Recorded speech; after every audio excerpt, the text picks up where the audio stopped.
Hello guys, abantu bamwe muri mwe bagiye bansaba ati ni imbere kuntu nkora mene zino video zanjye kandi nanjye nari narabibemereye ko ningira wankinzabereka ukuntu nkora video zanjye. Ya rero muri video tujye kurebera hamwe zimwe muri video mwagiye mubona kuri icano ukuntu zagiye zikorwa. Hari n'abajyaga bibaza tese nkoresha iyihe application editing. Application nkoresha editing bayita TikTok.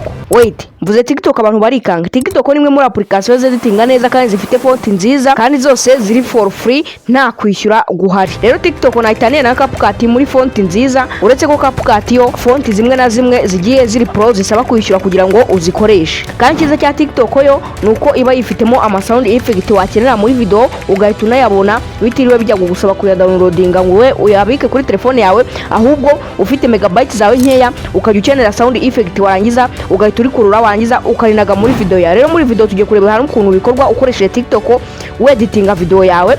Hanyuma ngiye mujye kubona muri video nyite Fabien mwa ukorera ibyo byiza kandi byizewe. Rero ikintu kimwe nagusana kureba video kuvitangiye kugeza irangiye kugira ngo ubashe kumenya ese babikora gute. Nubona iyi video yagushimishije cyangwa se hari ikintu yagufashije ukore like, subscribe, ndizera cyane ko wayirangije kandi nimba warakanze subscribe gusa wibuke ufungura inzogera kugira ngo n'ibindi biganiro bijye bikugeraho byihuse. Rero reka dutangire turebere hamwe uko bikorwa.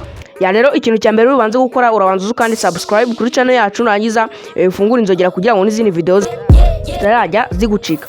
Ya rero numara gukanda subscribe maze gufungura inzogera urahita uza hano handitse more, uhita urebamo link ihari, urahita ujya muri description nyine ukanze handitse more, nurangiza uzuwe hano muri description urasangamo link yanditse ngo www.media file ahangaha gutya.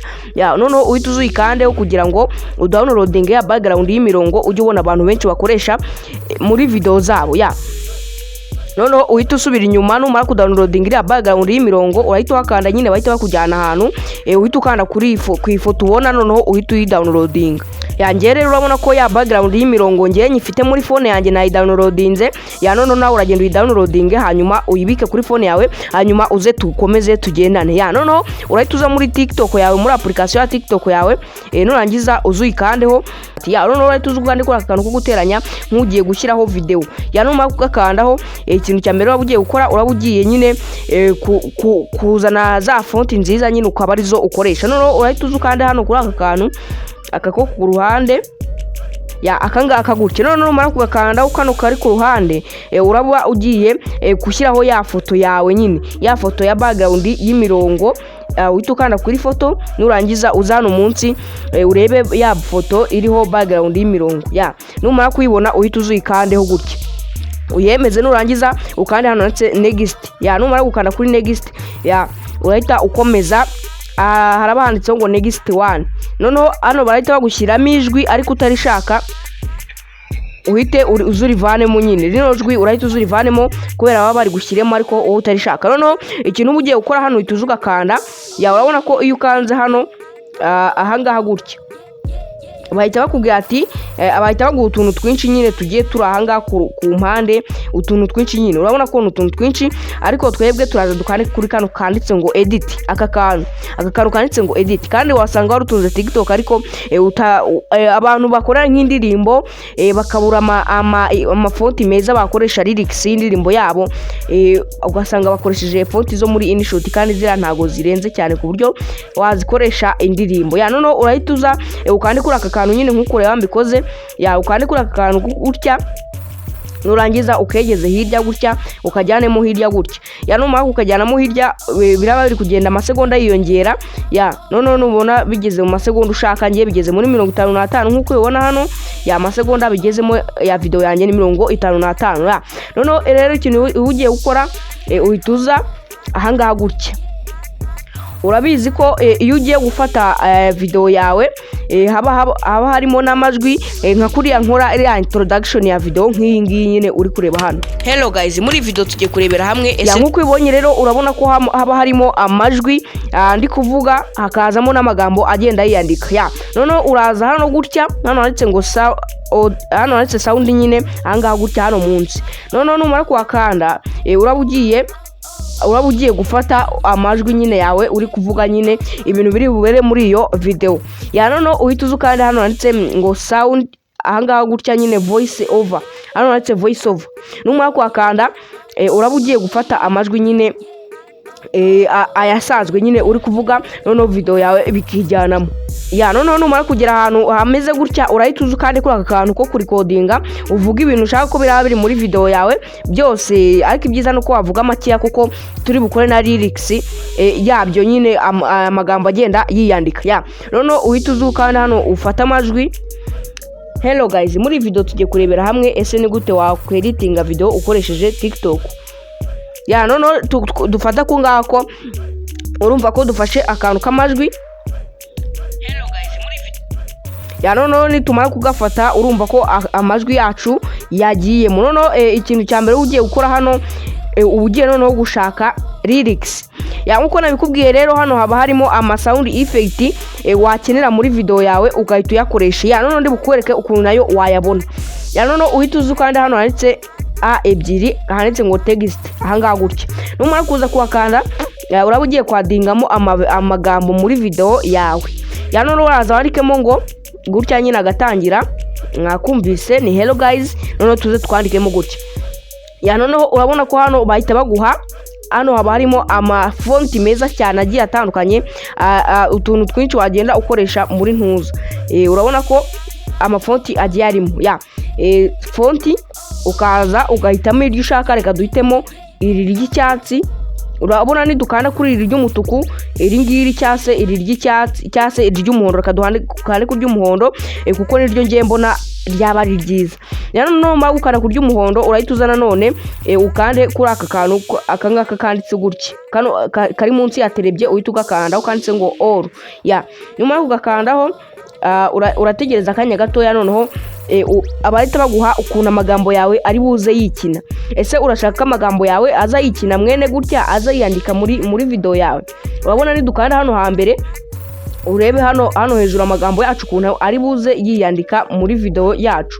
Aha hejuru niho uri burebere ukuntu amagambo yacu araba ameze. Ya noneho uhita uzu kandi kuri aka kambere akangaka gutya akangaka kambere. Numara kugakandaho uraba ugiye kureba nyine ukuntu amagambo yawe ari bwikine. Ya noneho urabona ko ari hejuru amagambo yacu ukuntu ari kwikina, reka tukongere turebe. Hello guys, muri ya noneho urabona ko amagambo yacu ari kwikina neza nkuko tubishaka. Noneho ugahita uza hano nanone kuri aka kantu kanditse ahangaha ho ikintu ugiye gukora ubugiye gushaka intuza nyine fonti nyine zira fonti ku buryo washyiramo ijambo rya ukabona riri kugaragara neza. Urabona ko hano ni rinini rirabwatara nyine ryuzuye muri screen, ariko reka turebe ukuntu warigira rikaba rigize. Urabona ko nidukanda hano kuri aka kantu kanditse ngo Anthony amagambo yacu arahita aba fresh. Urabona ko ukuntu aje ameze katwumve. Urabona ko hello guys iyo twayirangije kuyandika muri video yacu.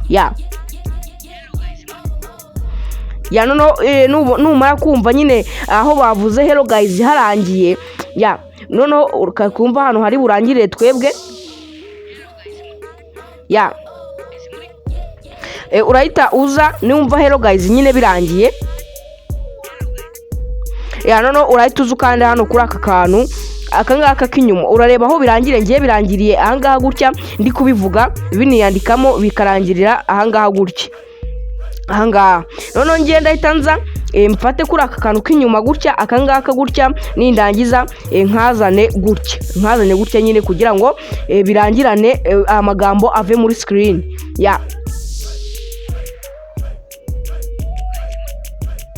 Ya noneho ninumva hello guys ahantu byarangiriye naho nze mbariho ndangiriza ya magambo angane naho. Ya noneho reka turebe ukuntu bimeze. Aha noneho ugahita uza kwandika ngo muri video ahangaha gutya naho uraza kwandikamo andi magambo avuga ngo muri iyi video. Ya noneho ugahita zana none ugahitamo amafonti meza wakoresha aha hariya. Noneho ngenda ndahitamo aya ngaya gutya. Noneho nze mite nkanda kuri ka karundu kanditse ngo Anthony. Ya urabona ko zino fonti ni fonti nziza ku buryo n'umuntu weditinga indirimbo yajya akoresha mene zino fonti nta kibazo rwose. Zino fonti ni nziza cyane. Noneho ugahita uzana none ukareba ukuntu amagambo yawe ari bwikine muri screen yawe. Ugahitamo nimba ari ahangaha, nimba ari ahangaha gutya, nimba ari ahambere cyase ugahitamo aho ushaka nyine ugereranyije nuko ubishaka. Aha noneho ugahita hello guys muri video nanone na rya rinini naryo ukarizana ukaringanisha na hahandi nakubwiye, ukabiringanisha kugira ngo bijye birangira n'amagambo nayo arangira. Aha noneho ukaza ukandikamo ngo tugiye kurebera hamwe, none ugahita uza ugakanda kuri kano kantu ka text nyine, ukongeramo andi iyo ugiye kongeramo andi magambo uraza ugakanda kuri text. Noneho ugabikora gutyo ukandika amagambo menshi cyane ushaka ko ari buvugirwe, amagambo wavuze nyine ukayandika menshi ku buryo biri kujya bihura n'amajwi, ukumva ahantu ijwi rirangiriye ugahakatinga, warangiza ukongeramo andi magambo ajyanye n'iryo jwi. Noneho hano urabona ko lyrics yacu twari turangije kuyandika, amagambo yose twavuze muri video twamaze kuyandika hano. Noneho tugakina tukareba. Hello guys, muri video tugiye kurebera hamwe ese ni gute wakweditinga video ukoresheje TikTok. Noneho urabona ko hano niho twashoreje, noneho tugahita tuza kuri iki kino kinini, tugahita dukana kuri split gutya, ahangaha gutya. Wibuke ko turi muri TikTok, nta hantu twagiye. Urabona ko hano ni muri application ya TikTok nkuko ubibona hano. Noneho ukaza ugakanda nyine kuri kano ka split, akangaka nyine ugakanda kuri kino cyo hejuru kinini kubera gifite amasegonda menshi, ukagikanda noneho cyamara kujya mu kaziga ugahita uza ugakanda kuri split ahangaha gutya. Noneho umaze kwakanda uhita ugicamo, noneho ikinyuma ugahita ugisiba gutya. Noneho urabona ko gisigaranye amasegonda agera muri 5 kubera ko cya kindi kinyuma twagisibye, kandi amagambo twavuze niho yarangiriye, n'amagambo twanditse niho yarangiriye. Hello guys, muri video tugiye kurebera hamwe ese ni gute wakweditinga video ukoresheje TikTok. Noneho rero ikintu uhita ukora hano, ya sound effect nakubwiye ahantu wayakura, uhita ugakanda kuri audio ahangaha gutya. Iyo umaze gukanda kuri audio ugiye gushaka ya sound effect yawe, noneho ugahita ugakanda kuri sound effect ahangaha gutya. Iyo umaze kwakana naho rero ikintu ugiye gukurikizaho, ugiye kureba sound effect aba muri TikTok. Noneho ugahita wumva sound effect ngaya hano, noneho ugahita wumva ukuntu bimeze. Urumva ko iri sound effect rijyanye no gukanda computer, ni machine tapping nyine, ni keyboard tapping. Noneho ugahita uzukarakanda kuri use nyine, ugashyiramo kano ga sound effect ko gutapinga machine. Aha noneho iyo umaze kumva rigejeje ahantu washakaga, uhita uza ukarigira ritoya, warangiza ugakanda kuri copy gutya. Noneho ukajya uzenda urishyira ahantu hari amagambo, urumva ko ijambo rya mbere ni machine iri gutapinga nyine. Aha noneho ugahita uza nanone na rya rindi naryo ufashe gutya, ugahita uza ukarishyira nanone ahangaha gutya, naryo ukarishyira hano imbere ya magambo naryo.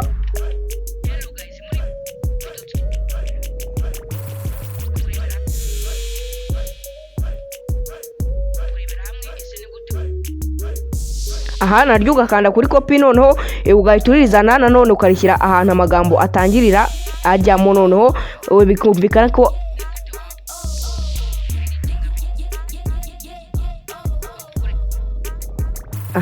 ukagenda urishyira buri hamwe hari kwiyandika nyine amagambo kugira ngo byumvikane ko ari machine tapping nyine. Noneho ukaza ukayishyira na hano gutyo, ugashyiramo sound effect agiye atandukanye nyine, ukarishyira hano.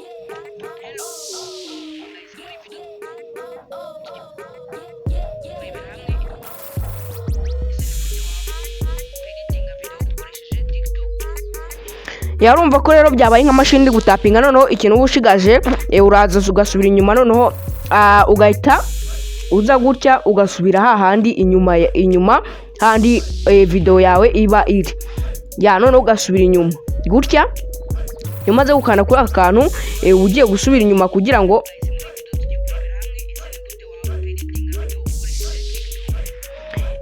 noneho ukumva ko video yawe imeze fresh. Noneho ikintu uhita ukora hano, uhita uza gukanda ahangaha handitse share, ahangaha gutya ugahita ukanda kuri share. Noneho imaze gukanda kuri share ugiye kuyisharinga, ariko nyine iyo uyisharinze ukayibika gusa iza iriho watermark. Noneho rero hano ikintu ugiye gukora urayipostinga ikimara kugeraho, kuko iba yibitse no kuri telefone yawe. Hano barakubwira ati ngo post and save without watermark. ya uhita uyipostinga kugira ngo ize idafite watermark. Ariko nyine imaze kugeraho idafite watermark nyine kuri telefone yawe ukamenya ukabona ko yagezemo, uhita usubira kuri TikTok byihuse kugira ngo hatagira abandi bantu bayibona, ugahita uyisiba byihuse nyine kugira ngo hatagira abandi bantu bayibona. Ya rero ugomba gushaka kandi account keza nyine niba wari ufite account ya TikTok ifite abantu kugira ngo utazajya uhora usuba video uko ugiye kweditinga. Ya ugomba gushaka kandi account uzajya weditingiraho hanyuma ukayipostinga ugahita uyisiba nta muntu urayibona. Ya ugahita ukayipostinga ikajyaho kuri file yawe nta watermark iriho. Ya urategereza akanya gatoya nyine ikabanza ikisavinga, noneho wabona ko ari ibisanzwe igahita yisavinga kuri file zacu nyine nk'ibisanzwe. Ya ari ukuntu nyine ijyaho noneho igahita yisavinga kuri file zacu kubera tuba twabihisemo. Urabona ko hano irangiye, noneho ubundi bagahita bayiduha yageze kuri TikTok. Noneho ikintu hano ugiye gukora urahita uza hano muri file urebe ko yagezemo, numara kubona ko muri file yagezemo ntuza yawe urahita uza yawe. Ngewe urabona ko yanjye yamaze kugeramo neza gatanu gukanya. Noneho nsubira kuri TikTok mite nsiba yayindi imaze kugeraho. Ya mite nyisiba kugira ngo hatagira undi muntu unayibona, kugira ngo nyine hatagira undi muntu uyibona. Noneho mite nkana kuri direct nayo mite nyisiba kugira ngo ibintu bijye ku murongo. Ya noneho nimara kuvaho barita bakuzanira ibindi bintu ariko ntabwo uraba ubishaka. Ya noneho urahita ujya muri Play Store nanone udownloadingemo application yitwa Inshuti. Inshuti ni application abantu benshi bafite, nimba nawe utayifite urayidownloadinga kuko Inshuti ni imwe mu application zeditinga neza nazo ugomba kuba ufite. Ya noneho waza ukari kuri Inshuti cyangwa se CapCut wawe ufite uhita uyizana muri ya video yawe uhita uyizana muri Inshuti. Hari n'umuntu wambaje ngo canvas ya 16:9 bayishyira muri video gute. Noneho uhita uza kandi hano handitse new project ahangaha gutya. Noneho uhita ushyire mu kaka video kawe. Ya ngiye kwereka ukuntu canvas ya 19 bayizana, hanyuma ukeditinga video yawe nk'ibisanzwe. Kana kuri kaka video kawe gutya kaza hano imbere. Noneho iyo umaze kugakandaho uhita ugakanda kuri terebye hanyuma ukemeza. Noneho iyo umaze kwemeza hano hari ntuza watermark ya Inshuti ihita ihaza, uhita uyivanaho gutya ugakanda free remove, warangiza ugakuraho iyi watermark ya Inshuti nyine ugakanda hano munsi handitse free remove. Ya urabona ko ya watermark ya Inshuti hano urahita ubona ko iryajambo ryajyanditse Inshuti ntari gihari. Noneho uhite uhita uzuminga kano kantu, aka kantu uhita ukazuminga gutya cyase ukande kuri ntuza hano kuri mask. Noneho uhita uzukande kuri mask gutya, nurangiza ushyiremo ka kantu ka video yawe konyine uba ariko ushyiramo gutya. Ya ukandi kuri mask nurangiza ushyiremo aka video kawe gutya konyine uba ariko ushyiramo gutya, nurangiza ukazuminge ubone ko kagaragaye muri video neza. Ariko uraba wakanze hano kuri canvas ushyiremo 16:9 kugira ngo ize ari video ya YouTube. Ya noneho uhita ukanda kuri canvas gutya urebe ko hano havivuye 16:9 gutya. Ya nubona hatavivuye 16:9 uhita wakandaho kugira ngo ibintu byawe bizemeze neza. Noneho ukazuminga ya video yawe, noneho ugakina ukareba. Hello guys, muri video tugiye kurebera hamwe ese ni gute wakweditinga video ukoresheje TikTok. Ya noneho iyo umaze kumva bimeze gutya, ari no background music nyine ugenda ushyiramo dutandukanye. Hano muri Inshuti tuba turimo ukaza ukagakiramo nyine akarimbo keza wakumva ari keza.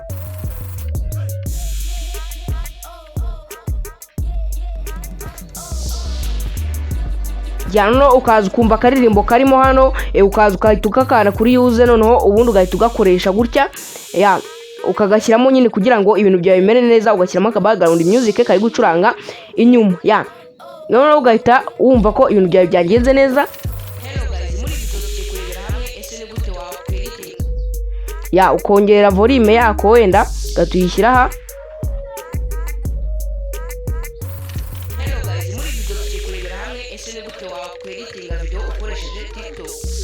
Ya noneho wakumva kagezemo neza ugahita ukanda hano kino kinyuma ukagisiba ukareshyeshya na video. Ya noneho ugakana kuri export. Ya ukana kuri export video yawe iki-exporting. Noneho rero kumwe ubona hano inyuma hazaho video ndi kwerekana ibintu ira video we-exportinze ura-exportinga hanyuma ukaza gufata video uri kurikodinga muri screen uri kuvuga ikintu ushaka kubwira abantu, hanyuma ukabifata ukabihuriza hamwe. Ya video ukayishyira kano ka introduction ukagashyira imbere, noneho ubundi ya video iri kwigisha abantu ukayishyira inyuma y'iyi ngiyi nyine kugira ngo ibintu byawe bimere neza. Ya noneho reka turebe video yacu twakoze, turebe ukuntu imeze. Ariko ngiye kintu nyamukuru nje kubigisha cyari ukuntu bakora mene ino introduction ubanza kuri video yawe, ya kandi ukoresheje font nziza utiriwe ujya kwishyura muri CapCut. Ya hello guys, muri video tugiye kurebera hamwe ese ni gute wakweditinga video ukoresheje TikTok. Kandi rero nimba ino video wabonye hari ikintu gufashije, ntugende udakanda subscribe ngufuni nzogera kugira ngo n'izindi video z'utaha nizagucika, kandi wibuke ukande like igitekerezo ufite ugisige muri comment. Rero reka duhure muri video ikurikira.